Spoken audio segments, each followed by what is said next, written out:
Hello everyone. Success with आरंभ online education में आप सभी का स्वागत है। अगर आप हमारे फेसबुक पेज से जुड़ना चाहते हैं तो सक्सेस विद आरंभ लिखकर हमें सर्च करें ताकि आने वाली जितनी भी अपडेट्स हैं वह आप तक पहुंच सकें। आज का हमारा टॉपिक है खिलाफत आंदोलन। उससे पहले एक इम्पोर्टेंट इन्फॉर्मेशन, हमारे द्वारा वेरियस कोर्सेज लॉन्च किए जाते हैं जिनमें RS pre, Rajasthan PSI, Rajasthan constable, Patwari, first grade history, Rajasthan GS module, LDC और जूनियर अकाउंटेंट। अगर आप इनमें से किसी भी कोर्स में एडमिशन लेना चाहते हैं तो आप हमसे दिए गए नंबर पर संपर्क कर सकते हैं।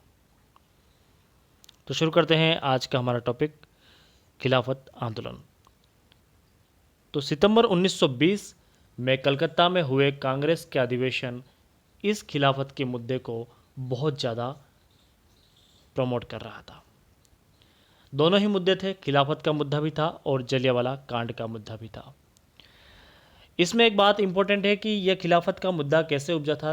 इसके लिए जानना यह ज़रूरी है कि भारत के जो मुसलमान हैं वो टर्की के सुल्तान को इस्लाम का खलीफा मानते थे।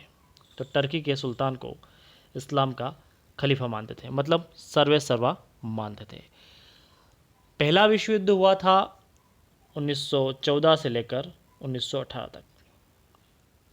इस टाइम पीरियड में बात करें तो तुर्की ने जर्मनी और ऑस्ट्रिया का सहयोग किया था, जिससे कहीं न कहीं ब्रिटेन रुष्ट हो गया था उससे। फिर पहला विश्व युद्ध होता है, उसका जो परिणाम आता है और उसमें ब्रिटेन की विजय होती है। तो तुर्की के कुछ भूभाग पर ब्रिटिश अधिकार कर लेता है। ब्रिटिश गवर्नमेंट द्वारा इस अधिकार से भारत के मुसलमान बहुत रुष्ट होते हैं और वे कहीं न कहीं उनका जो विश्वास था ब्रिटिश गवर्नमेंट के प्रति 1905 के बंगाल विभाजन के समय से, वो धीरे धीरे विश्वास 1911 में टूटा और अब पूर्णतः ब्रिटिश गवर्नमेंट के प्रति जो आस्था थी वह मुसलमानों की टूट चुकी थी। इसलिए वो चाहते थे कि खिलाफत करें उनकी और राष्ट्रीय आंदोलन में कांग्रेस का साथ दें, साथ ही जो देश की जनता है उसका भी साथ दें। तो यही था खिलाफत आंदोलन और यहीं से उपजा था। खिलाफत ने धीरे धीरे धीरे यहाँ पर जन आंदोलन में हिस्सा लिया और जन आंदोलन में हिस्सा लेने के बाद यह असहयोग के आंदोलन में कूद पड़े थे यहाँ के नेता। इन नेताओं में कौन कौन थे जो कि तुर्की के समर्थक थे, और तुर्की के समर्थक में ये बात करें तो तुर्की के पक्ष में थे। तो उनमें बात करें तो अली बंधु तो थे ही थे, हकीम अजमन खान, डॉक्टर मुख्तार अंसारी, मौलाना अल हसन, अब्दुल वारी, मौलाना अब्दुल कलाम आज़ाद, मोहम्मद अली और शौकत अली, दोनों ही अली बंधु इसमें भी शामिल थे। उनका एक पत्र आता है कॉमरेड, उसमें भी तुर्की के प्रति जो उनकी सहानुभूति व्यक्त की उन्होंने। तो ये था हमारा खिलाफत आंदोलन। याद रखें इनका एक पेपर बहुत इंपॉर्टेंट है, कॉमरेड, इनके द्वारा लिखा गया। अब बात करते हैं तुर्की के विभाजन की। तुर्की का जब विभाजन हुआ ब्रिटिश गवर्नमेंट द्वारा तो कौन सी संधि के तहत हुआ? तो वह संधि थी सीवर की संधि, और यह संधि हुई थी 10 अगस्त 1920 को। सीवर की संधि बहुत इंपॉर्टेंट है टर्की के विभाजन के लिए, तो ये याद रखें। अब बढ़ते हैं आगे।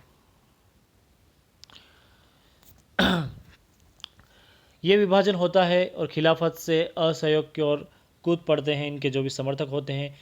इसमें गांधी जी का भी सहयोग होता है। इस आंदोलन ने हिंदू मुस्लिम एकता को पर जोर दिया। साथ ही 17 अक्टूबर 1919 को अखिल भारतीय खिलाफत दिवस के रूप में भी मनाया जाता है। खिलाफत कमेटी, खिलाफत कमेटी की जो अध्यक्षता कर रहे थे वो अली बंधु कर रहे थे, जिसमें मोहम्मद अली और शौकत अली, ये दोनों ही आप पिक्चर देख रहे हैं। इनके जो अन्य सदस्य में थे मौलाना आज़ाद, अजमल खान और हसरत मोहानी। यह कमेटी का गठन सितंबर 1919 में हुआ था, जिसमें इनका उद्देश्य था कि ब्रिटेन पर ऐसा दबाव डालना जिससे वो तुर्की के प्रति एक अपना रवैया बना के बैठे हैं उसमें नरमी लाएं, उनमें बदलाव लाएं। खिलाफत कमेटी का पहला सम्मेलन, खिलाफत कमेटी का पहला सम्मेलन दिल्ली में हुआ था और यह सम्मेलन दिल्ली में हुआ था। कब हुआ था? तो यह 24 नवंबर 1919 को हुआ था। इसकी अध्यक्षता महात्मा गांधी ने की थी और यह सम्मेलन में कई तरह के सुझाव दिए गए, जिसमें हमें समझ आता है कि कैसे खिलाफत का जो आंदोलन है वो असहयोग में बदला और असहयोग से ये राष्ट्रव्यापी आंदोलन का प्रसार पूरे भारत में हुआ और एक तरह से भारत का जो गांधी जी के नेतृत्व में पहला राष्ट्रीय आंदोलन था असहयोग आंदोलन। कुछ और बातें जाननी बहुत ज़रूरी है। एक बात याद रखें कि लाला लाजपत की अध्यक्षता में कलकत्ता में हुआ कांग्रेस का विशेष अधिवेशन और इस अधिवेशन में विदेशी शासन के विरुद्ध सीधे कार्रवाई करने की बात भी कही थी। आगे हम पढ़ेंगे कैसे खिलाफत से और सविनय की ओर बढ़ाया गया, लेकिन खिलाफत और असहयोग का दोनों इंटीग्रेटेड अप्रोच हमें याद रखनी है। तो खिलाफत और असहयोग को हम अलग से नहीं पढ़ेंगे, इसी के आगे की कड़ी होगी खिलाफत और असहयोग की अगले लेक्चर में।